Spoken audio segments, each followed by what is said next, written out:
Hello everyone. आज हम फिर से लेकर आए हैं 2 ईयर का क्वेश्चन बैंक हिंदी मीडियम वालों के लिए, और जिसमें हम 2022 एंड 2023 के सारे objective question, subjective questions, long questions का डिस्कशन करेंगे। हम यहाँ सब्जेक्टिव क्वेश्चंस का एक्सप्लेनेशन और शॉर्ट क्वेश्चन का एक्सप्लेनेशन न दे करके उसको समझाएंगे कि क्या आपके नोट्स में है या नहीं, क्या वो चीज़ें आपसे बन सकती है नहीं, क्या आपने टेस्ट दिया है तो उसमें वो क्वेश्चन था या नहीं। साथ ही साथ हमने सारे ऑब्जेक्टिव क्वेश्चंस का अच्छे से डिस्कशन करेंगे। तो चलिए हम क्लासेस को कंटिन्यू करते हैं। आपका काम होगा, आपके पास कोई भी क्वेश्चन बैंक है उसी से कंटिन्यू करें, क्वेश्चंस को आप मैच करते चलिएगा, उसका एक्सप्लेनेशन देखिएगा।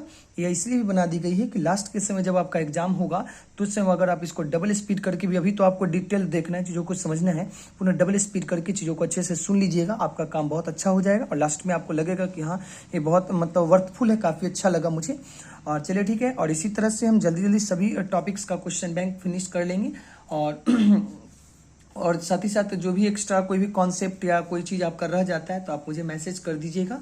धीरे धीरे करके वो सारे वीडियोज आपको मिल जाएंगे और सारा अवेलेबल रहेगा आपकी इस चैनल पे। और आपका काम है बस अच्छे से देखना और समझना, बाकी आप क्वालिटी कंटेंट देखते रहिएगा। ठीक ठाक लगता है तो थोड़ा सा ज़रूर फीडबैक दीजिए ताकि मुझे लगे कि मेरा मोटिवेशन बना रहे। ऐसे मोटिवेशन दूसरे की जरूरत नहीं होती है, सेल्फ मोटिवेशन है मेरे पास। मेरा काम है अच्छे से काम करना और आपका काम है अच्छे से पढ़ना, और दोनों मिल करके काफ़ी अच्छा करेंगे। चलिए चीज़ों को शुरू करते हैं। सबसे पहले हम लोग 2022 के क्वेश्चन बैंक को कंटिन्यू करने जा रहे हैं, तो 2022, और अब हम कंटिन्यू करते हैं लाइट के क्वेश्चन को। चलिए, दिस इज 1 μ2 के बराबर होता है पूछा जा रहा है। तो सबसे पहले हम आपको करें तो μ21 इसको हम लिखना सिखाए थे। इसको बोलते थे जो आगे उसको ऊपर, जो पीछे उसको नीचे, इसको बोलते थे 2 का अपवर्तनांक, यानी माध्यम 2 का अपवर्तनांक। माध्यम 2 का अपवर्तनांक किसके सापेक्ष में? तो माध्यम 2 का अपवर्तनांक 1 के सापेक्ष में। क्या नाम है इसका? माध्यम 2 का अपवर्तनांक 1 के सापेक्ष में। यही होता है क्या? माध्यम 2 का अपवर्तनांक 1 के सापेक्ष। ओके क्या? उसी तरह से हमने बोला था जो पीछे उसको आगे भी लिख सकते हैं, μ12 μ21, और इसी को लिखा जाता है μ2/। तीनों का मतलब होता है 2 का अपवर्तनांक 1 के सापेक्ष में, 2 का अपवर्तनांक 1 के सापेक्ष में, 2 का अपवर्तनांक 1 के सापेक्ष में। ठीक है, इसको बोलते थे सापेक्षिक अपवर्तनांक। चलिए मैच करते हैं। μ12 तो जो आगे उसको नीचे, जो पीछे उसको ऊपर। आगे बढ़ते हैं। रेटिना पर बनने वाला जो प्रतिबिंब होता है दैट इज वास्तविक और उल्टा होता है। खगोलीय दूरबीन की आवर्धन क्षमता m = -f0/fe होता है। इंद्रधनुष के निर्माण का कारण क्या है भाई? तो इंद्रधनुष के निर्माण का मेन कारण क्या होता है? तो इंद्रधनुष कैसे बन रही थी? तो क्वेश्चन नंबर 7 देख लिया जाए। इंद्रधनुष में आपने देखा था अपवर्तन हुआ था, टीआईआर हुआ था, पुनः अपवर्तन होकर के यहाँ पर विचलन हो गया, विक्षेपण हो गया था।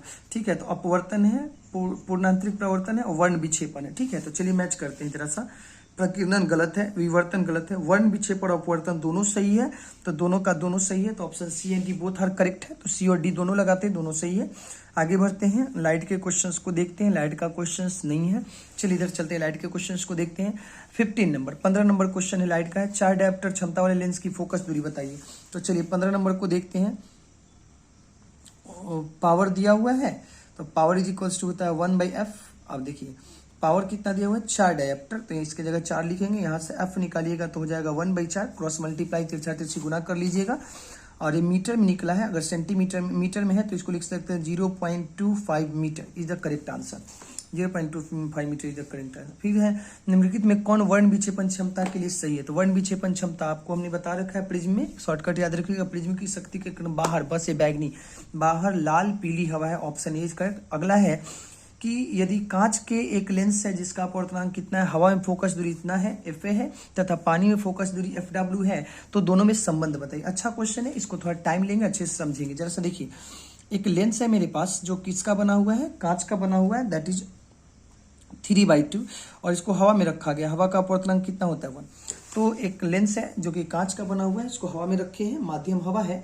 तो अगर हम फोकस का फॉर्मूला लिखें तो 1/f है, हवा में फोकस दूरी बराबर म्यू ऑफ लेंस कितना है? 3/2 बटा म्यू ऑफ माध्यम -1 इंटू 1/r1 और -1 क्या होता है? r2। ओके क्या?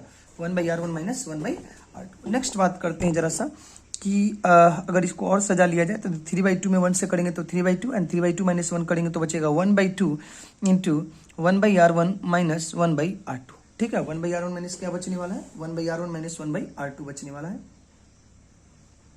चलिए, ये हो गया क्वेश्चन नंबर 1। अब चलते हैं इसी लेंस को 3/2 जो इसका अपवर्तनांक है, इसको पानी में, तो पानी का अपवर्तनांक है 4/3।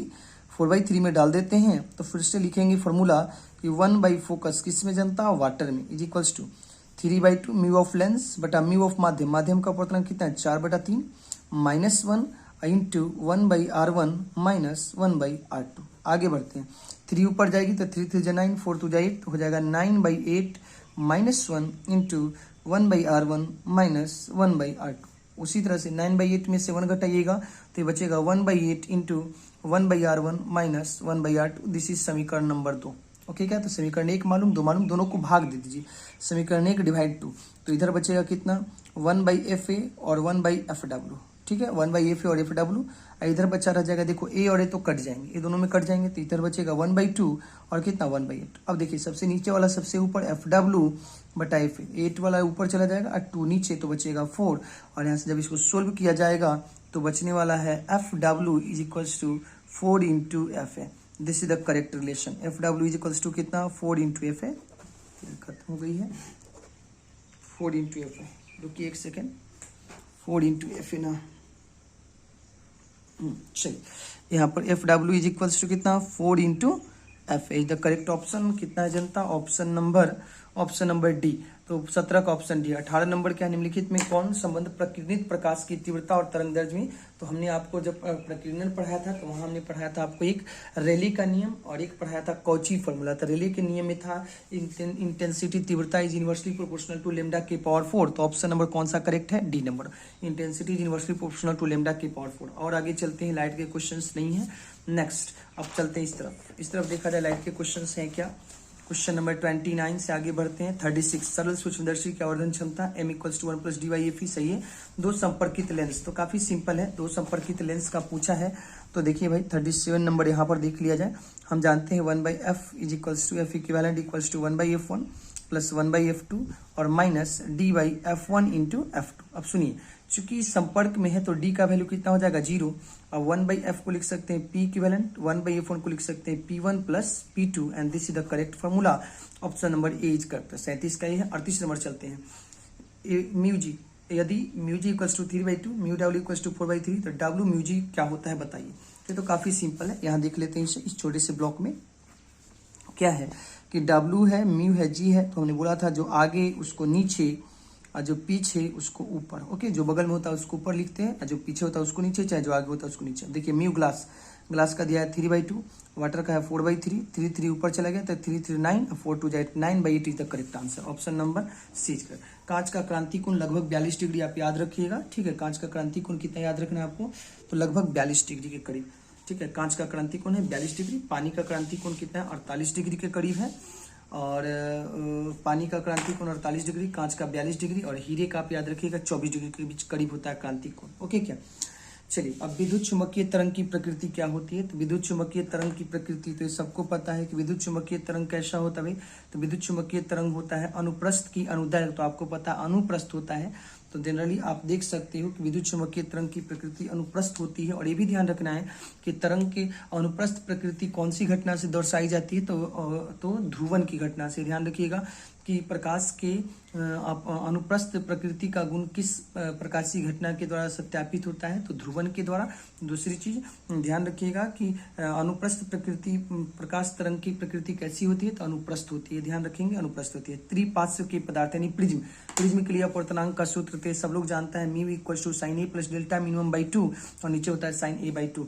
तो प्रिज्म का अपवर्तनांक का formula mu equal to sine A plus delta minimum बटा साइन a/2 होता है। नेक्स्ट है 42 नंबर, प्रकाशीय पथ। तो रिपीटेड क्वेश्चन है। प्रकाशीय पथ की लंबाई बराबर होता है अपवर्तनांक गुने पथ की लंबाई, अपवर्तनांक गुने पथ की लंबाई। Option number A is correct. आगे चलते हैं, हीरे का क्रांति कोण होता है कितना 24 डिग्री के करीब लगभग। आगे और लाइट के क्वेश्चंस देखते हैं। लाइट के क्वेश्चंस नहीं है लाइट के क्वेश्चंस इधर नहीं है अभी, नो लाइट के क्वेश्चंस। चलिए लाइट के क्वेश्चन नहीं थे। अब चलते हैं जरा सा इधर 64 नंबर 65 नंबर है, 8 का द्विधारी पद्धति में बदले और नंद गेट। तो पहले नंद गेट मतलब नॉट प्लस एंड, पहले तो एंड गेट देख लीजिए और नॉट लगा होने से। Option number D is correct. Question number 65 देख लिया जाए। देखिए जनता, क्वेश्चन नंबर 65 को हम देखते हैं। 65 नंबर है, 8 को बदलना है तो 8 लिखेंगे, 2 4 जा 8 0, 2 2 जा 4 0 एंड 2 1 जा 0। ओके, 2 1 जा 0, तो यहाँ से नीचे से लिखना शुरू करेंगे तो 1000। अब लिखिए 1000 है कहीं क्या, 10002, this is option number is correct. इस तरह से 2022 के हमने ऑब्जेक्टिव क्वेश्चन का डिस्कशन कर लिया। आप चलते हैं 2 मार्क्स क्वेश्चन की तरफ और देखते हैं 2 मार्क्स में कौन कौन से क्वेश्चन पूछे गए। पहला, माध्यम के अपवर्तनांक से आप क्या समझते हैं? वेरी सिंपल क्वेश्चन, पिक्चर बनाइएगा साथ ही साथ दिखाइएगा। जब लाइट उसे पास करती है तो जाना चाहिए था सीधे, बट अपनी पाथ से डेविएट हो जाएगी। हमने पिक्चर के द्वारा आपको समझाया है। किसी माध्यम का अपवर्तनांक हमें यह बताता है कि प्रकाश यदि उस माध्यम से होकर गुजरती है तो वह किस हद तक विचलित होगी, ठीक है। और प्रकाश के माध्यम होते हैं जो कि प्रकाश के वेग को प्रभावित करते हैं, और साथ ही साथ अपवर्तनांक को हम लोग म्यू से सूचित करते हैं। अपवर्तनांक का फॉर्मूला भी लिख सकते हैं सी बाई, अब क्या होता है निर्वात में प्रकाश की चाल बटा माध्यम में प्रकाश की चाल का अनुपात, अपवर्तनांक mu equal to C by P, ये फॉर्मूला भी लिख सकते हैं। ओके क्या, तो ये अब ये चीजें आपको आती होंगी, आप अच्छे से इसको कर लीजिएगा। अपवर्तनांक mu equal to C by B होता है, ठीक है। नेक्स्ट है क्वेश्चन, तरंगार्ग को परिभाषित करें 10 नंबर। तो बहुत सिंपल लिखवाया हुआ है, नोट्स में भी है। तो तरंगार्ग के बारे में हमने बताया था कि तरंग के क्षेत्र में उपस्थित वह सतह जिसमें जितने भी बिंदु होते हैं प्रत्येक बिंदु की कला आपस में समान होती है तथा कलांतर शून्य होता है, उसी को हम लोग क्या कहते हैं? तरंगार्ग कहते हैं। और तरंगार्ग की आकृति आपको पता होगा ना, बिंदु स्रोत के लिए गोलाकार, रेखीय स्रोत के लिए बेलनाकार और समानांतर प्रकाश की किरणें के लिए समतल सतह की तरह होती है। सब पॉइंट वाइज करके अपना लिख दीजिएगा, बहुत अच्छा रहेगा, 2 मार्क्स आपको मिल जाएंगे। आगे चलते हैं, प्रकाश के वर्ण विक्षेपण को समझाएं। वेरी सिंपल क्वेश्चन, जब प्रकाश किसी प्रिज्म से गुजरती है तो अपवर्तनांक के कारण विभिन्न विभिन्न रंगों में विभक्त हो जाती है। क्यों? क्योंकि अपवर्तनांक और तरंग दैर्ध्य में एक संबंध होता है उल्टे का, जिसका तरंग दैर्ध्य ज्यादा उसका विचलन क्या होता है? विक्षेपण होता है कम। तो ये सारी चीजें नोट्स में है। प्रकाश के वर्ण विक्षेपण को समझाया, जाकर के देखिए वहाँ एक क्वेश्चन है, वहां जाकर कुछ टिक आउट भी कर लीजिए कि चीजों को याद भी कर लेना है, देख भी लेना है। नेक्स्ट आगे बढ़ते हैं, प्रकाश के विवर्तन से आप क्या समझते हैं? बहुत अच्छे से लिखा हुआ है, नोट्स में भी है, टेस्ट क्वेश्चन में भी था। नेक्स्ट है क्वेश्चन नंबर 20। क्वेश्चन नंबर 20 क्या है? नॉट गेट और गेट की सत्यता सारणी को समझाएं। तो वेरी सिंपल है, नॉट गेट और गेट का पहले पिक्चर बना लेना है, ट्रूथ टेबल लिख देना है, सत्यता सारणी लिख देना है, और उसका मैथ लिख देना है कि y equals to A plus B के पावर बार है, और गेट है तो y equals to A plus B है। नॉट गेट है तो कैसे बनता है आपको पता है। तो ये दोनों बहुत अच्छे से लॉजिक गेट जो लोग पढ़ लिए उनको कोई क्वेश्चन में दिक्कत नहीं होती। अब चलते हैं लॉन्ग की तरफ। लॉन्ग क्वेश्चन में सबसे पहला क्वेश्चन है, संपर्क में रखे 2 लेंसों का समतुल्य फोकस का व्यंजक प्राप्त करें। 1/f equals to 1/f1 plus 1/f2 minus d/f1 into f2। ये क्वेश्चन टेस्ट में भी था, काफी आसान क्वेश्चन है और आप इसे बना भी सकते हो। नेक्स्ट क्वेश्चन है 22, व्यतिकरण फ्रिंज की चौड़ाई का व्यंजक प्राप्त करें। तो जैसे ही फ्रिंज की चौड़ाई आए तो डायरेक्ट मत लिखिए, सबसे पहले आप पिक्चर बनाइए और जो हमारा यंग्स डबल स्लिट एक्सपेरिमेंट था उसको समझा दीजिए, और तब जाकर के आप फ्रिंज की चौड़ाई बीटा का फॉर्मूला लिखिए, beta equals to lambda d/d, और उसको लिखिए कि फ्रिंज की चौड़ाई कहते किसे हैं? तो 2 लगातार दीप्त या 2 लगातार अदीप्त के बीच का जो डिस्टेंस होता है, दूरी होता है, उसी को हम लोग क्या कहते हैं? फ्रिंज की चौड़ाई कहते हैं। व्यतिकरण में फ्रिंज की चौड़ाई हमेशा समान होती है। चलिए, तो इस तरह से हमने सारे लाइट के क्वेश्चंस, लॉन्ग वाले, शॉर्ट वाले, ऑब्जेक्टिव फिनिश कर लिए हैं 2022 के, और इधर कोई क्वेश्चंस नहीं। अब चलते हैं 2023 की तरफ, जो कि इस साल का क्वेश्चन है। चलिए देखा जाए, 2023 के लिए हमने लाया है इस साल का क्वेश्चन, क्योंकि इस क्वेश्चन बैंक में नहीं था ये। चलिए 2023 का एनुअल क्वेश्चन है, किसी से मांग के मैंने लाया है। देखते हैं कि कैसे कैसे इसका क्या सोल्यूशन है क्या नहीं है। लाइट के ही क्वेश्चन का डिस्कशन किया जाएगा, ठीक है। तो लाइट के क्वेश्चंस को देखते चलेंगे। लाइट के सबसे पहले तो मैं आपको हेडिंग बनवा दूं कि 2000 आपको सबसे पहले क्या लिखना है, 2023, और देखते हैं कि 2023 के कौन कौन से क्वेश्चन आपसे बन पाते हैं। 2023 2023। चलते हैं लाइट के क्वेश्चंस की तरफ। लाइट के क्वेश्चंस नहीं है, ये भी लाइट का क्वेश्चंस नहीं है, इधर भी लाइट के क्वेश्चंस नहीं है, लाइट के क्वेश्चंस नहीं है।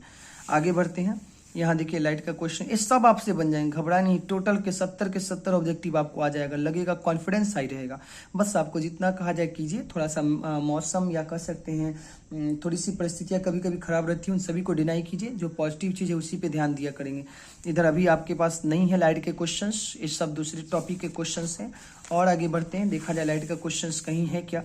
लाइट के क्वेश्चंस नहीं है। लाइट के क्वेश्चंस इधर से देखना शुरू करते हैं। चलिए क्वेश्चन नंबर 8, क्वेश्चन नंबर 9 भी लाइट का नहीं है। आगे बढ़ते हैं, क्वेश्चन नंबर 10 भी लाइट का नहीं है, 11 भी लाइट का नहीं है, 12 भी लाइट का नहीं क्वेश्चन है। आगे बढ़ते हैं, क्वेश्चन नंबर 13 से हम कंटिन्यू करना शुरू करेंगे। चलिए क्वेश्चन नंबर 13 देखा जाए, 13 नंबर।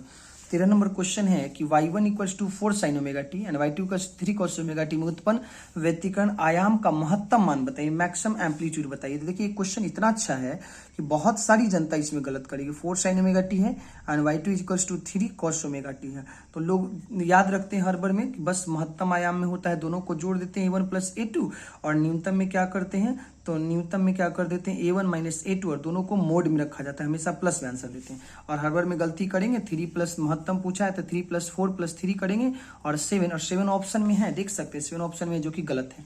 चूंकि फॉर्मूला तभी लगाया जाता है जब दोनों साइन है, तो यहाँ भी साइन, यहाँ कॉस तो कॉस, बट चूंकि साइन और कॉस है तो यहाँ पर कालांतर है, फेज का डिफरेंस कितने डिग्री का, 90 डिग्री का। तो यहाँ फॉर्मूला लगाएंगे ए आर बराबर रूट अंडर a1 का स्क्वायर प्लस a2 का स्क्वायर प्लस 2a1 a2, और हो जाएगा कॉस कितना डिग्री, 90 डिग्री। कॉस 90 का वैल्यू 0, तो अंदर बचेगा a1 प्लस a2 का होल स्क्वायर मतलब 3 का स्क्वायर प्लस 4 का स्क्वायर मतलब रूट अंडर 25, और 25 को निकालिएगा तो आंसर कितना हो जाएगा 5। तो करेक्ट आंसर इसका कितना है, बी नंबर 5। और आगे बढ़ते हैं, लाइट के क्वेश्चंस नहीं है, आगे बढ़ा जाए। लाइट का क्वेश्चन यहाँ भी नहीं है, 16 नंबर भी नहीं है, चलते हैं 17 नंबर। 17 नंबर क्वेश्चन को देखा जाए। लाइट का बोला है एक उभयोत्तल लेंस के प्रत्येक तल की त्रिज्या 20 सेंटीमीटर है तथा लेंस के पदार्थ का अपवर्तनांक 1.5 है, तो लेंस की फोकस दूरी ज्ञात करें। काफी सिंपल क्वेश्चन है।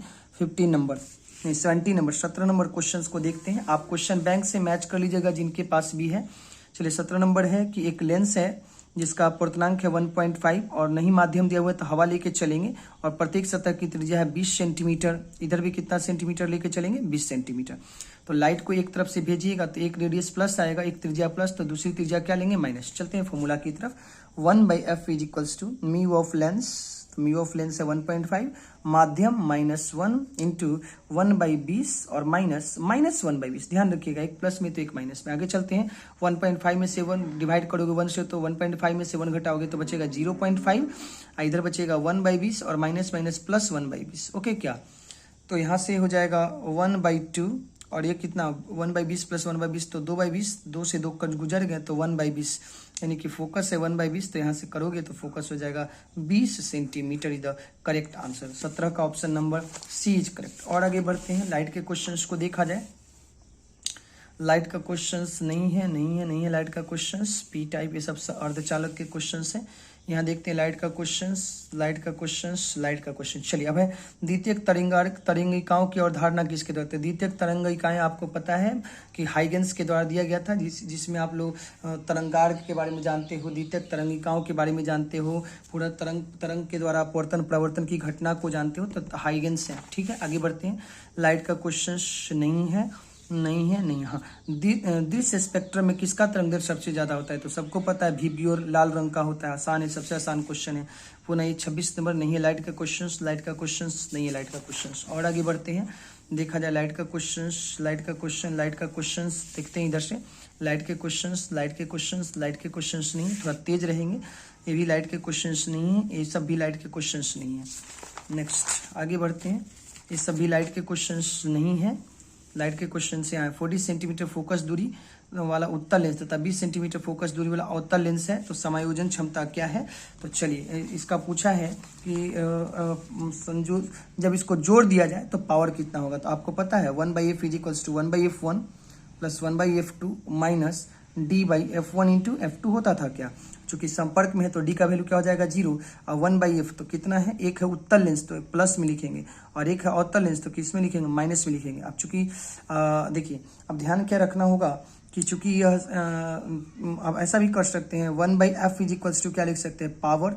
तो पावर इज इक्वल्स टू 1/40 और माइनस 1/20 है। चूंकि ये सेंटीमीटर में तो किसे बदल लीजिएगा, मीटर में, क्योंकि पावर में फोकस को मीटर में रखा जाता है। तो हो जाएगा 100/40 और माइनस कितना 100/20। ठीक है, और एलसीएम लीजिएगा तो हो जाएगा 40, और ये हो जाएगा 100/40। कटआउट कीजिएगा, माइनस साइन के साथ आएगा, और आपको मिलने वाला है 10/4, यानी कि 5/10/4 5/2, यानी कि कितना -2.5। ठीक है, -2.5। Option number B is correct. कितना आंसर ऑप्शन है, option number B is correct. चलिए और आगे बढ़ते हैं। 36 के बाद चलते हैं 37, व्यतिकरण की घटना का कारण कौन है? तो व्यतिकरण में क्या होता है? कलांतर होता है, कला का अंतर हो चाहे पाथांतर होता है तभी व्यतिकरण होता है। जब तरंग एक बिंदु पर मिलती है तो तरंग स्रोत से वहां कला का अंतर होता है चाहे पथ का अंतर होता है। और आगे बढ़ते हैं, ध्रुवित प्रकाश उत्पन्न किससे किया जाता है? Very important question. हमने बताया था ध्रुवित प्रकाश या प्लेन पोलराइज्ड लाइट डेवलप करना है तो उसके लिए हम लोग क्या करते हैं? निकोल प्रिज्म और टूरमैलिन क्रिस्टल। तो ऑप्शन नंबर सी करेक्ट है। आगे बढ़ते हैं, ये सब लाइट के क्वेश्चंस नहीं, लाइट के क्वेश्चंस नहीं है, इधर भी लाइट के क्वेश्चंस नहीं है। अब देखिए, निम्नलिखित में कौन सा तर्क सार्वजनिक है? तो सार्वजनिक मतलब एंड गेट, और गेट, सब का है। निम्न which of the following logic gate universal gate, sorry universal gate पूछा है तो यूनिवर्सल गेट तो सार्वजनिक गेट है, तो नंद गेट सार्वजनिक है। और बेसिक पूछता तो हम क्या करते हैं? बेसिक पूछता तो एंड गेट, और गेट और नॉट गेट तीनों हो जाता है। एंड और नॉट बेसिक होता है, और सार्वजनिक गेट कौन होता है? यूनिवर्सल गेट नंद गेट होता है। चलिए आगे बढ़ते हैं, लाइट के क्वेश्चंस नहीं। यहाँ देखिए द्विधारी में बदलना है तो ये 2020 का रिपीटेड क्वेश्चन है। तो चलिए हम देखते हैं 25 नंबर, 25 का द्विधारी बदलना है। तो 2 से करोगे तो 12 1, 2 से करोगे तो 6 0, 2 से करोगे तो 3 0, 2 से करोगे तो 1 1, और नीचे से लिख डालिएगा 1 1 0 0 1, आंसर हो जाएगा। देखते हैं कौन सा आंसर है, 1 1 0 0 1, 1 1 0 0 1, ठीक है। 43 के बाद चलते हैं, व्यतिकरण में फ्रिंज की चौड़ाई। तो आपको पता है व्यतिकरण में जो फ्रिंज की चौड़ाई होती है, हमने बताया था कि व्यतिकरण में फ्रिंज की चौड़ाई समान होता है, जबकि विवर्तन में पूछा है तो विवर्तन में फ्रिंज की चौड़ाई असमान होती है, समान नहीं होती, ठीक है, समान नहीं होती। Option B is correct. आगे चलते हैं, प्रकाश वर्ष 1 लाइट ईयर में कितना होता है? तो 9.46 × 10⁻15 मीटर। आगे चलते हैं, लाइट के क्वेश्चंस नहीं है। इधर देखा जाए लाइट के क्वेश्चंस नहीं है। नेक्स्ट इधर देखते हैं, लाइट के क्वेश्चन नहीं है।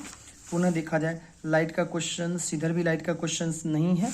इधर देखते हैं लाइट का क्वेश्चंस नहीं। हाँ चलिए, एक चीज़ और है कि एक गोलीय दर्पण को पानी में डुबा दिया जाता है तो इसकी फोकस दूरी, तो आपको हमने ये वाला कॉन्सेप्ट हम देखते हैं कि कैसे होता है। ये चीज़ें आपको याद रखनी पड़ेगी कि एक लेंस है म्यू ऑफ लेंस, ये है म्यू ऑफ माध्यम, और इधर भी है म्यू ऑफ माध्यम। पहला कॉन्सेप्ट याद रखिएगा कि यदि माध्यम का अपवर्तनांक लेंस के अपवर्तनांक से ज्यादा है तो लेंस अपनी प्रकृति बदल देगी, उत्तल लेंस अवतल लेंस की तरह, अवतल लेंस उत्तल लेंस की तरह। दूसरा, यदि माध्यम का अपवर्तनांक कम है और लेंस का अपवर्तनांक ज्यादा है तो लेंस की प्रकृति में कोई बदलाव नहीं होता है, उत्तल उत्तल की तरह, अवतल अवतल की तरह काम करती है। और तीसरा कॉन्सेप्ट होता है कि दोनों का अगर अपवर्तनांक लेंस और माध्यम का बराबर है तो उसका फोकस अनंत हो जाता है, ठीक है, फोकस क्या हो जाता है? अनंत हो जाता है।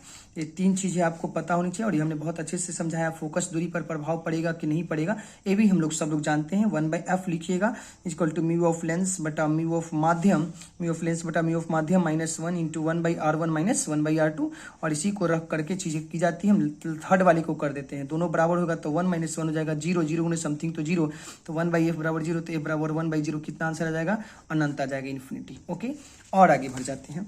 तो गोलीय लेंस को पानी में डुबाया जाए तो पानी में डुबा रहे हैं तो पानी का अपवर्तनांक कम है, लेंस का अपवर्तनांक ज्यादा है तो परिवर्तन नहीं होगा, तो समान रहेगी। नेक्स्ट आगे बढ़ते हैं, और लाइट का क्वेश्चन यहाँ एक है, पूर्णांतरिक परावर्तन की स्थिति में परावर्तन गुणांक। तो पूर्णांतरिक परावर्तन मतलब जानते हैं प्रकाश को समान माध्यम में लौटना, तो इधर की ऊर्जा E है, इधर भी ऊर्जा E है, और गुणांक निकालना है तो अंतिम ऊर्जा परावर्तित ऊर्जा बटा आपतित ऊर्जा करोगे तो कितना आंसर हो जाएगा? 1। तो पूर्णांतरिक परावर्तन गुणांक कितना होता है? 1 होता है जनता। आगे चलते हैं कि दूरदर्शी में अंतिम प्रतिबिंब कैसा होता है? तो दूरदर्शी में अंतिम प्रतिबिंब जनता होता है काल्पनिक और काल्पनिक होता है, ध्यान रखिएगा कि काल्पनिक होता है और सीधा होता है, काल्पनिक और सीधा। Option number B is correct.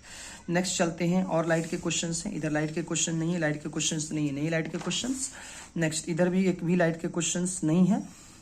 हाँ, लाइट के क्वेश्चंस यहाँ है। चलते हैं 63 नंबर एंड 64। यदि किसी माध्यम से निर्वात में पूर्णांतरिक परिवर्तन के लिए क्रांति कोण इतना हो तो माध्यम में प्रकाश का वेग बताइए।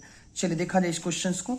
थोड़ा अगर टाइम खत्म हो जाता है तो इसके लिए हम नेक्स्ट जब वीडियो डालेंगे तो उस वीडियो में इसका सॉल्यूशन होगा, क्योंकि इसमें मात्र 24 मिनट तक ही वीडियो रिकॉर्ड किए जा सकते, तो टाइम काफी कम, इसीलिए हम थोड़ा हड़बड़ में भी है। ये वाला जो क्वेश्चन है इसको न्यूमेरिकल बनाना पड़ेगा, क्योंकि थोड़ा हम टाइम लेंगे इसमें। सबसे पहले इसको बढ़ा दिया जाए, जब पर्दे तथा स्क्रीन के बीच की दूरी बढ़ाई जाए तो फ्रिंज की चौड़ाई, तो आपको पता है फ्रिंज की चौड़ाई बीटा बराबर होता है lambda into D by small D.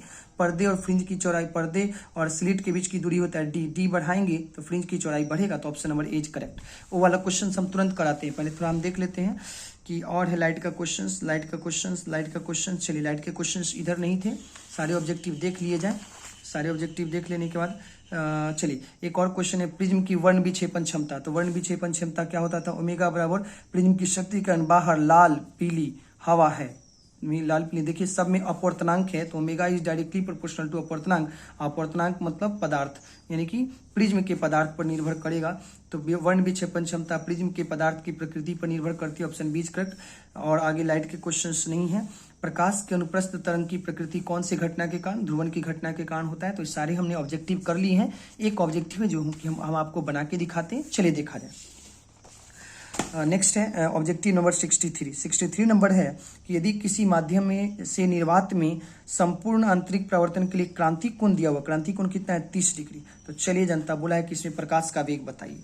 तो आपको पता है क्या कि क्रांतिक कोण ऐसे होता था, ऐसे होता था, 90 डिग्री, और यहाँ होता था क्रांतिक कोण। तो फॉर्मूला लगाते थे म्यू, और इसको हवा है ना, माध्यम से निर्वात, माध्यम से तो 1, निर्वात के लिए अपवर्तनांक 1 है, तो जिसका अपवर्तनांक उसी का कोण, तो म्यू इंटू साइन IC बराबर 1 इंटू साइन 90, और साइन 90 का वैल्यू कितना होता है 1, तो 1 में 1 से करोगे तो 1, यहाँ से निकल गया कितना, साइन IC बराबर 1 बाई म्यू। अच्छा, अपवर्तनांक बराबर mu equal to C by भी होता है क्या, अपवर्तनांक mu equal to C by भी होता है। तो चलिए अब यहाँ से हम लिख सकते हैं सी बाई भी चला जाएगा ऊपर, तो हो जाएगा साइन IC बराबर भी बाई सी, और IC का मान कितना डिग्री दिया है 30 डिग्री, बराबर हो जाएगा भी बाई सी, और 30 का मान 1/2 इक्वल्स टू भी बाई सी, और यहाँ से भी निकालिएगा तो हो जाएगा c/2। प्रकाश का वेग होता है 3 × 10⁸/2, तो हो जाएगा 1.5 गुनी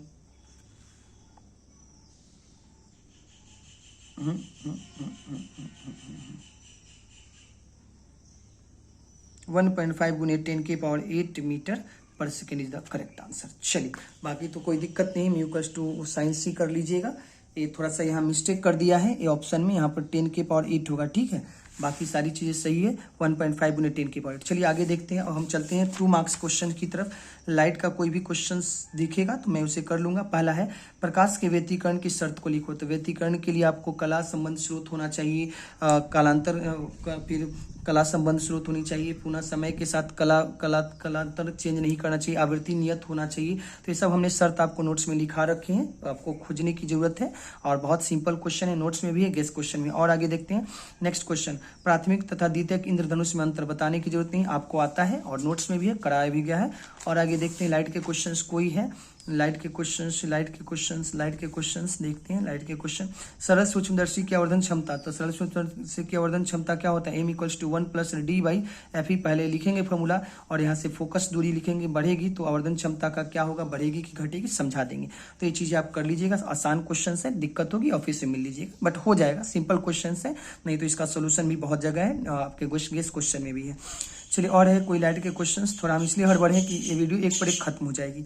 चलिए और है लाइट के क्वेश्चंस, इधर लाइट के क्वेश्चंस, एक क्वेश्चन यहाँ है, और एक क्वेश्चन नॉर गेट और नंद गेट की सत्यता सारणी लिखे और समझाएं। तो ये वेरी सिंपल क्वेश्चंस, आपको आता होगा, फिगर बनाना है, ट्रूथ टेबल लिखना है, और उसके बाद इसका मैथ लिख देना है। अब 1.5 सेंटीमीटर अपवर्तनांक, तो अभी हमने पढ़ा है कि यदि किसी लेंस को, बाकी हम थोड़ा लॉन्ग क्वेश्चंस देख करके उसको करते हैं। लॉन्ग क्वेश्चंस लाइट का, खगोलीय दूरदर्शी, तो एक क्लास में किया हुआ है, आप कर लीजिएगा, बहुत सिंपल क्वेश्चन है। और लाइट का कोई क्वेश्चन है, एक लाइट का क्वेश्चन यहाँ है, लेंस मेकर फॉर्मूला, पतले लेंस के लिए 1/f, ये भी सिंपल क्वेश्चन है, एक कर लीजिएगा। तो ये दोनों क्वेश्चन काफी अच्छे थे। अब चलते हैं 19 नंबर जो क्वेश्चन है उसको देख लिया जाए। 19 नंबर क्वेश्चन क्या है, 19 नंबर है कि यदि किसी लेंस का अपवर्तनांक 1.5 है और उसको 1.5 में ही डाल दिया जाए, तो अभी पढ़े, यदि किसी लेंस को उसी माध्यम में डाल दिया जाए जिसका